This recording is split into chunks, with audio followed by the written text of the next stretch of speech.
धक्काधक्कीच्या जीवनामध्ये आजकाल माणूस माणसाला विसरत चालला आहे आणि मुख्य जीवांचा सांभाळ करणारे दादा आपल्यासोबत आज जोडले जाणार आहेत. सर नमस्ते. नमस्कार.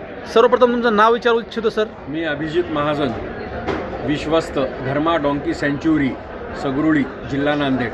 काय तुमचं कार्य, काय तुमच्या संस्थेचं सर? आता या धर्मा डॉंकी सँच्युरी या संस्थेला जवळपास आता 25 वर्ष पूर्ण झालेली आहेत आणि या 25 वर्षामध्ये आम्ही नांदेड जिल्ह्यातल्या साधारण 2000 गाढवांच्या आरोग्याची काळजी घेतो आहे.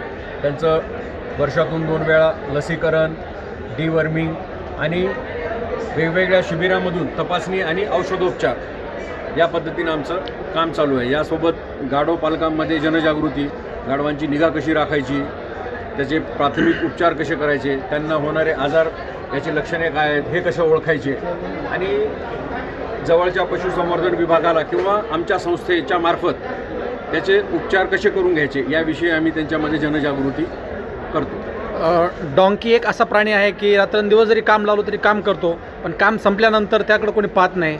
गाढव हा शब्द कुठून आला सर, किंवा कसा आला असं जर विचारलं तुम्हाला आम्ही, तर आम्हाला काही माहिती मिळेल का?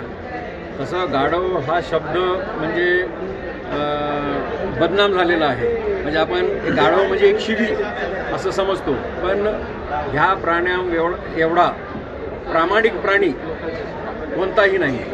त्याला प्रामाणिक मी का म्हणतो आहे तर तुम्ही आता म्हटल्यासारखं तो दिवसभर राबतो, मालकांना 4 पैसे देतो, मालकाचं कुटुंब त्याच्यावरती उदरनिर्वाह करतो.